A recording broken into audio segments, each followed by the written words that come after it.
Hello, and welcome to Timing is Everything, a program of Care Dimensions. My name is Mary Crow, Director of Professional and Community Education at Care Dimensions.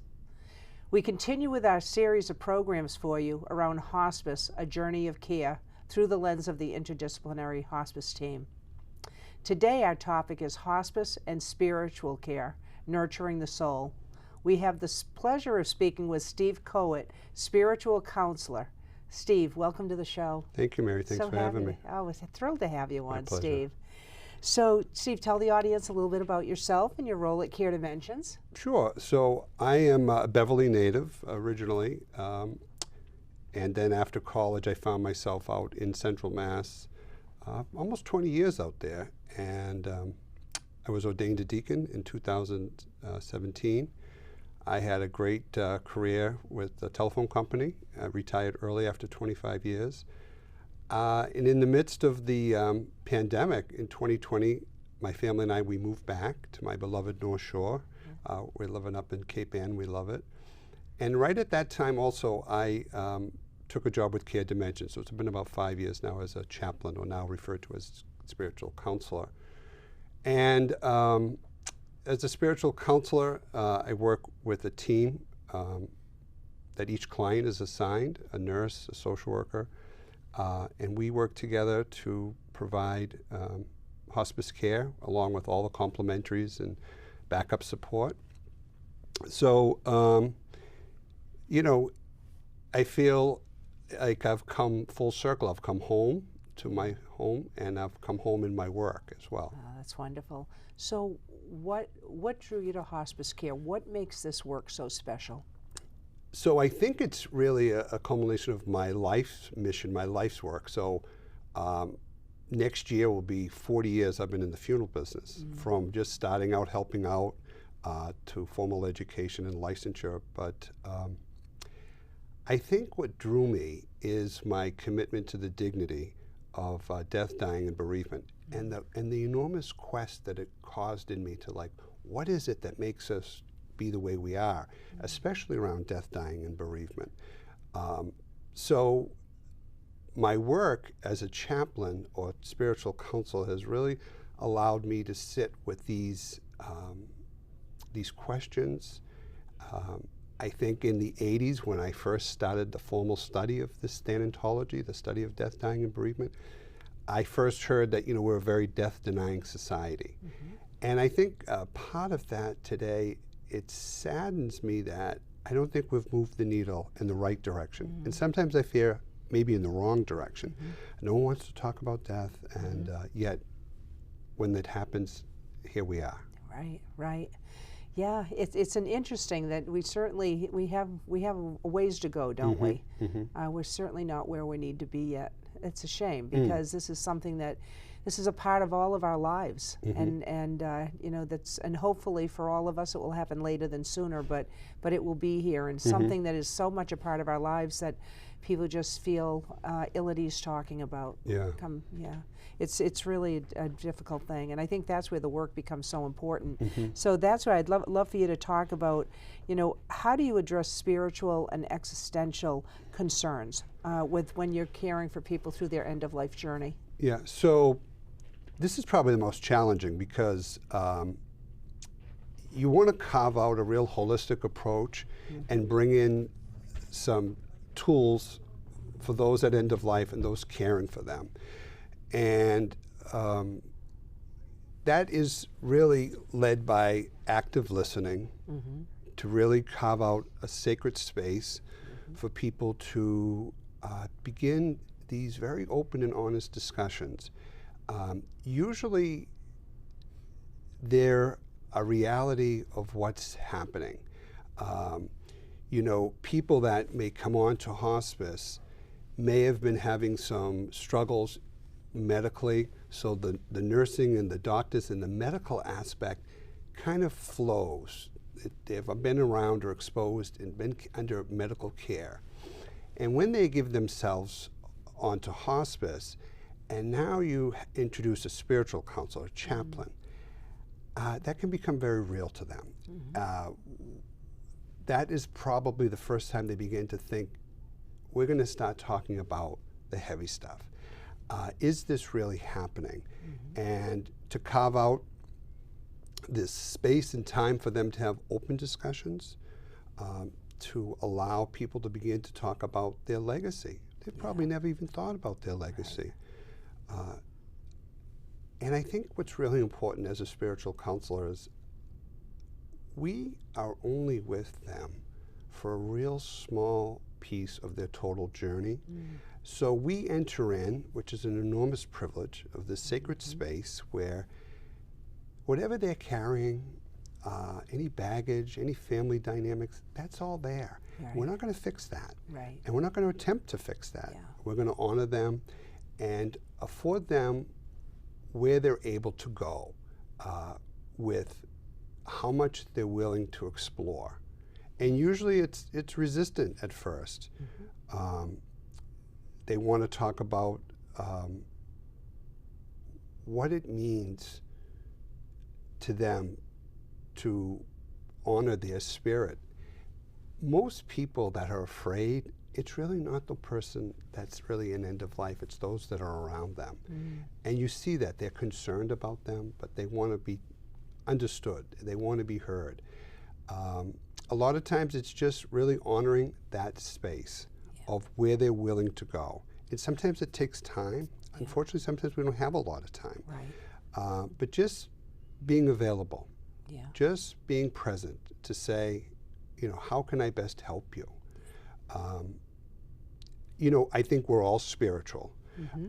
And I think that's where there's misunderstanding often with the chaplaincy role, the spiritual counsel role, is that people will say, usually upon first introduction, oh, no thank you, I'm not interested, I'm not religious, or I'm away from my religion, or I haven't been religious, and I don't want to get religious.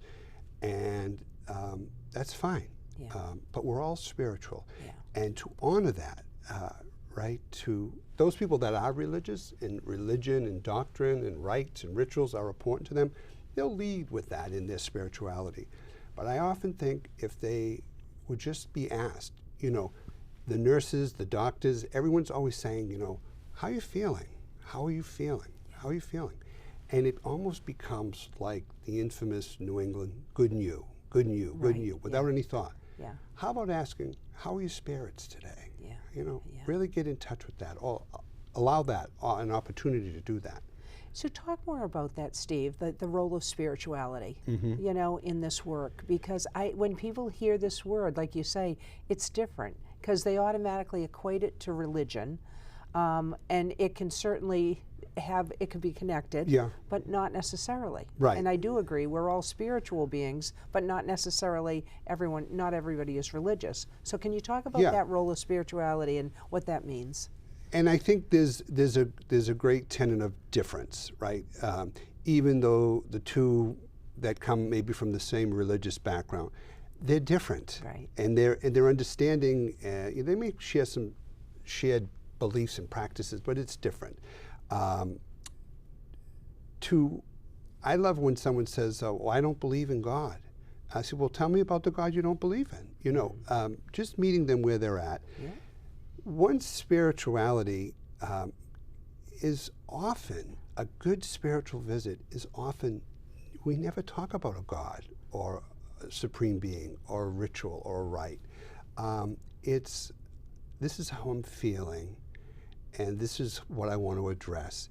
Because in the spirituality, usually a lot of stuff becomes very vulnerable. People become aware of maybe some unfinished business.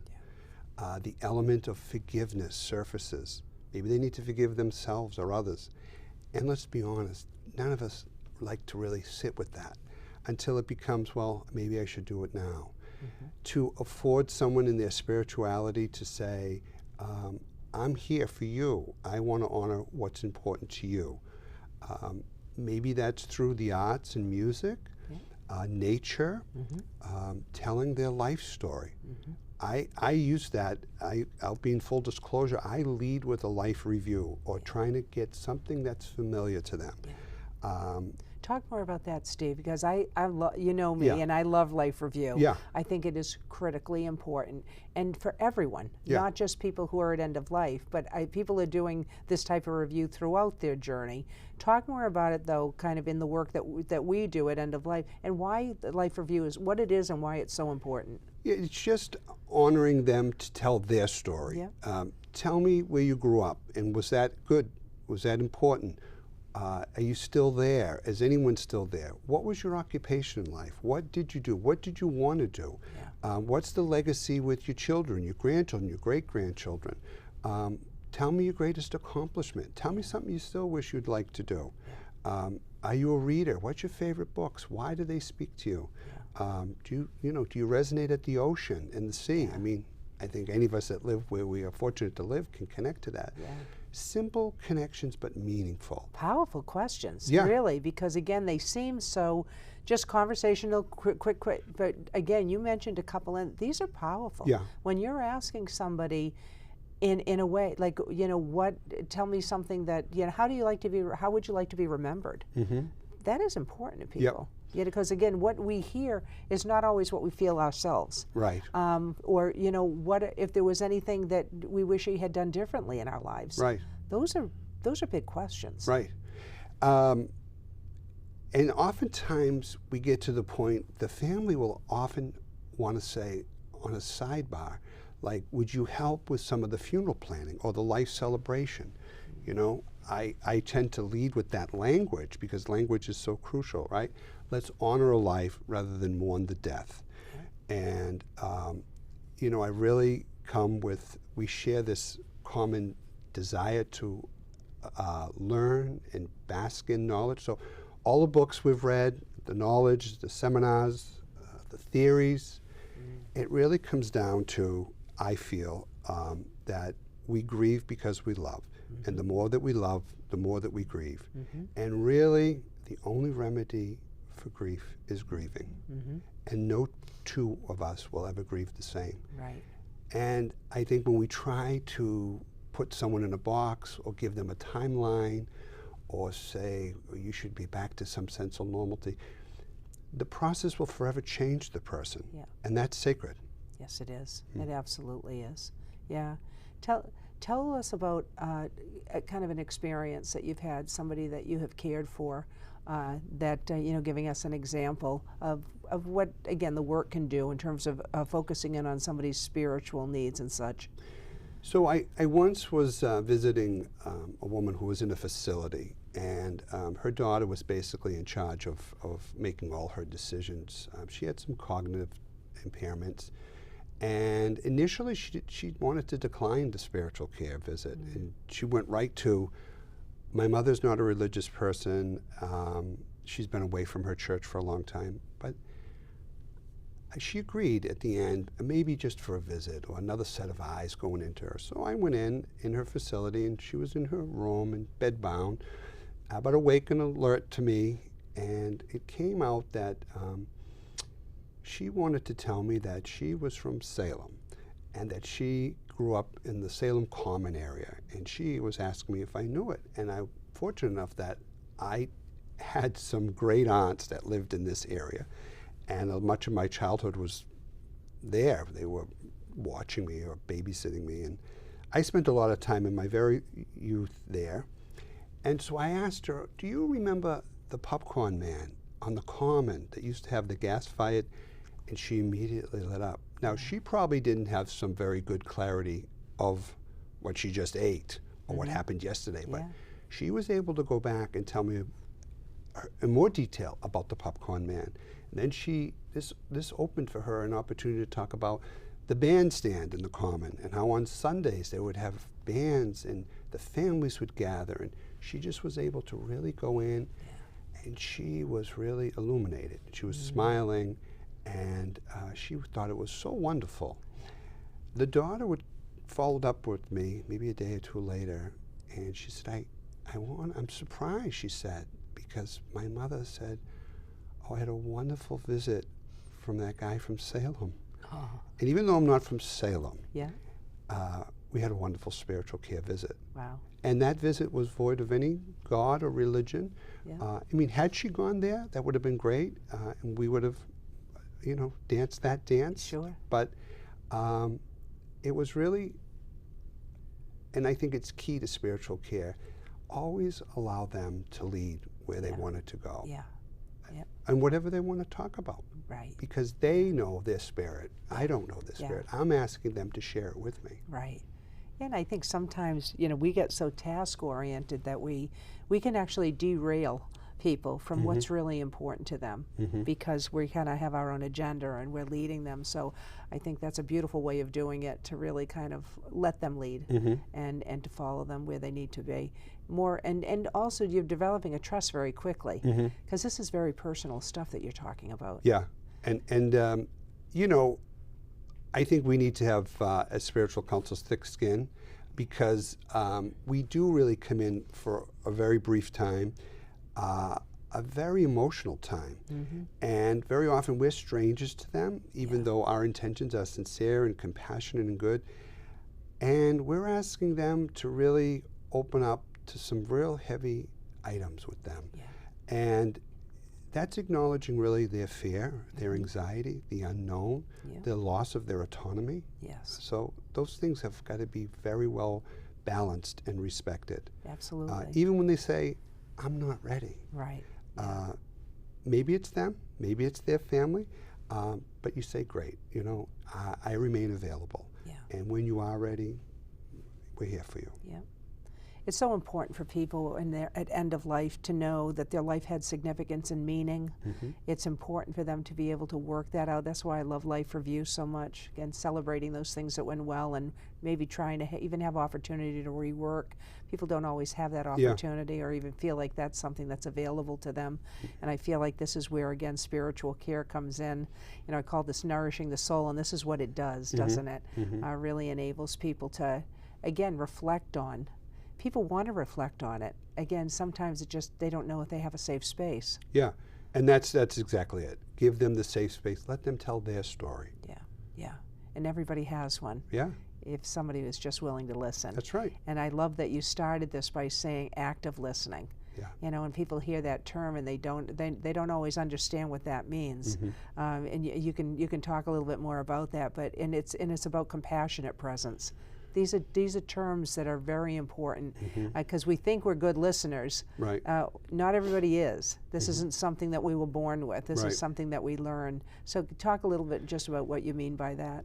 I think that comes also from my ongoing exposure and education with clinical pastoral education, affectionately called CPE, because it has taken me and what I thought I knew to really expand on this active listening, this sacred space, always allowing them to lead the visit. We may have an agenda and we may think we know what's best and we have all these tools in our tool bag, but where are they today and where are they in this visit? And what's really going on? And so it's always about them. And I'm always amazed at how much a visit where active listening and just allowing the space for them to be heard replenishes my own soul. It really is a sacred privilege. Yeah, it really is. How do you help people in their end of life come to some level of peace? Yeah, every one of those situations or every client is really different with that because it's so unique to them. I have a little bit of a prayer that I leave it on with my business card that if they accept it, but it's very generic where words that are contained therein that I assure them that they're not alone and that they're being honored by who they are. They have self-worth and dignity. That I'm wishing them to be at peace with their mind, their body, and their soul, and that they are loved. And it usually goes over pretty well to say, I needed that, or thank you, or it usually relieves also those that say, he's going to pray. I mean, what's going on? And it's usually very safe, but very assuring to the soul and to the spirit, that speaks to that, you're a person with self-worth and dignity. Absolutely. And I think, and that is, it might sound prayer-like, or meditative in way, but it's really different from that, because I think that that's important. And that's what I love about hospice. And if you heard, we're not saying patient, in this conversation. Right. And that's what I love about it, is that, people are human beings. They're unique individuals, and we just don't use the word patient a lot. Right. The other thing too is, in healthcare, I feel like people can get put into that patient role, and that's where there's loss of dignity and self-esteem and all the other things that what you just talked about are so important. So talk a little bit more about that, if you will. Yeah, I think I was recently in a clinical pastoral education. I think you did it too with one of your workshops, but we watched WIT. Oh, yes. And it's a great reminder of these aren't assigned patients with numbers and throwing at them a routine or regiment. To give everyone the dignity of being heard, and that everyone's situation is a little bit different, unique to them, and to allow ways that oftentimes in the routine of our job or work that don't become complacent with things.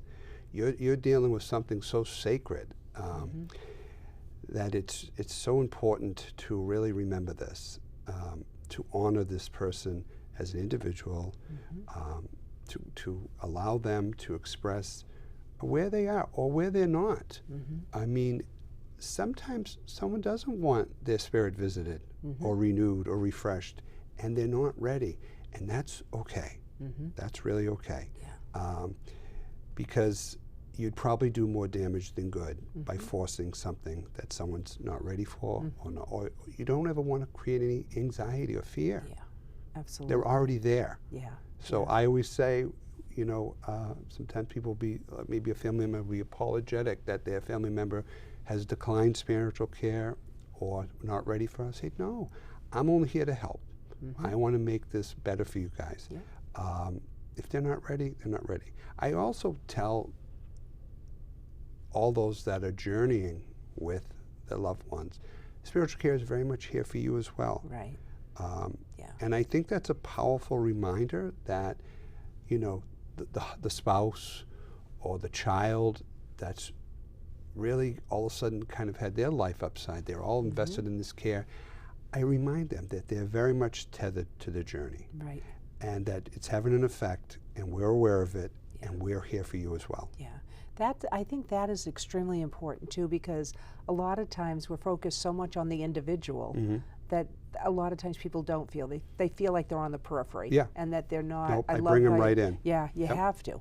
And this is definitely effective. And that's another area where I say I just love hospice so much, is it understands that the whole support network, right? And you say the person, but also family, whoever that is to the person, whoever loves and supports them. So it's important that we do address that as a group. And some of those dynamics that we end up witnessing, I often question, like, where's this coming from?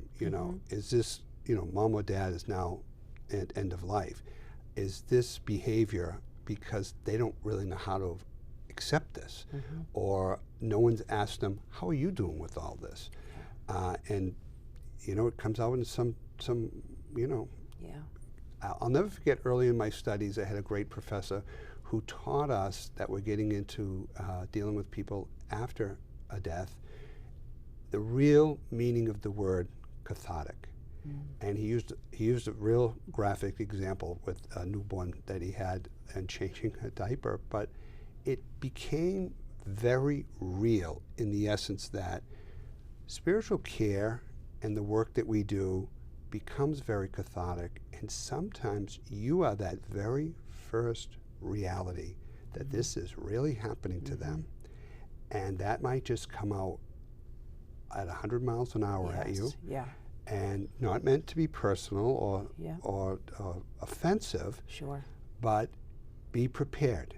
You're reminding them by what we do. Right. This is really happening. Yeah. I didn't ask for this. I don't Yeah. want this to happen, Sure. but it is happening. Yeah. So I thank him for giving me that, and every time it happens, I think of him still teaching me that valuable lesson. Yeah. That's really important. Mm-hmm. And so, you know, I know we're going to need to wrap up, but think about what you would like to leave with the audience before we do that. What's one thing, whether it be around hospice, around end of life?